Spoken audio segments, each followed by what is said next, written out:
zaman baginda Rasulullah sallallahu alaihi wa ala alihi wasallam, seorang wanita salihah, seorang wanita yang bertakwa, seorang wanita yang mempunyai keimanan yang kuat, yang mempunyai keyakinan yang mantap, mempunyai sifat ridha, tabah dan juga sabar, disebabkan oleh karena hidup dalam keluarga yang penuh dengan suasana keimanan. Akan tetapi bila mana berhadapan dengan satu masalah, maka masalah itu disikapi dengan tindakan yang berdasarkan dengan iman, sehingga tidak salah sikap tersebut. Seorang wanita salihah di zaman baginda Rasulullah mempunyai anak yang sedang sakit. Sakitnya semakin hari semakin parah, yang pada akhirnya anaknya meninggal dunia.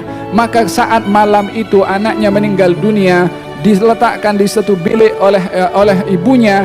Tak lama suaminya datang, lalu bertanya kepada istrinya, bagaimana keadaan anak kita? Kata istrinya mengatakan, anak kita lebih tentram daripada sebelumnya. Tidak diberitahu kalau meninggal dunia, tidak diberitahu kalau sudah wafat, dan dalam keadaan sabar dan sudah dalam keadaan tabah. Tidak dinampak kesedihan, bukan tidak bersedih. Siapa yang tidak bersedih bila mana ditinggal oleh ahli keluarga yang tersayang? Akan tetapi kesedihannya itu ditutup oleh karena ingin dapat ditunjukkan bagaimana sikap ridha dengan ketentuan Allah Subhanahu wa taala. Suaminya bertanya, bagaimana keadaan anak kita?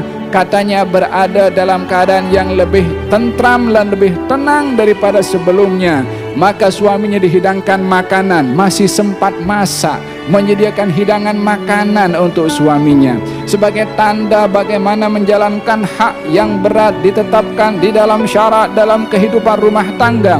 Disediakan makanan, ditemankan ketika makan. Selesai makan, sudah selesai, maka malam itu mereka berdua bersama sebagaimana pasangan suami istri. Maka keesokan harinya, setelah pagi itu mereka berdua berbual. Kemudian kata si istri mengatakan kepada suaminya, wahai suamiku, bila mana ada orang meminjamkan kepada kamu satu pinjaman, lalu pinjaman itu diminta oleh orang yang meminjamkan, apa yang kamu buat? Katanya, kita mesti kembalikan pinjaman itu kepada tuan empunya barang, sebab itu haknya. Kata istrinya mengatakan, kalau begitu hendaklah engkau ridha dengan pinjaman Allah kepada kita, dengan anak yang diberikan oleh Allah kepada kita. Itu pinjaman diambil balik oleh Allah Subhanahu wa taala, yakni meninggal dunia. Maka suaminya waktu itu agak gelisah dan juga dalam keadaan terkejut, sehingga tidak dapat mengawal kepada perasaannya dan merasa sedih dan juga marah kepada istrinya dengan tidak diberitahukan kejadian yang sudah berlaku semalam. Pagi baru diberitahukan. Maka suaminya datang kepada baginda Rasulullah sallallahu alaihi wa ala alihi wa sahbihi wasallam, melaporkan kepada baginda Rasulullah apa yang terjadi kepadanya. Kata baginda Rasulullah, adakah kamu bersama semalam?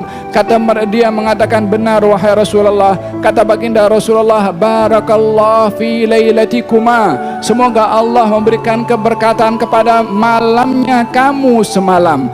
Doa Nabi ini menjadi sebab orang yang bersama tadi mendapatkan anak dan zuriyah, 7 keturunan daripada mereka semuanya hafal Al-Quranul Karim, berkat daripada doa Nabi sallallahu alaihi wasallam, dan juga berkat daripada sabarnya, tabahnya seorang istri tadi yang dzakirah, salihah, taqiyah, orang yang bertakwa, sabirah, dan mempunyai ketabahan yang luar biasa. Yakni diterjemahkan imannya itu ketika berhadapan dengan masalah, berhadapan dengan musibah, sikap yang dipilih adalah sikap yang berdasarkan dengan iman. Ini adalah satu contoh yang terjadi di zaman baginda Rasulullah sallallahu alaihi wa ala alihi wasallam. Bagaimana seseorang bila mana menyikapi tindakannya dengan dasar iman, pastinya akan datang solusi dan jalan keluar daripada Allah Subhanahu wa taala.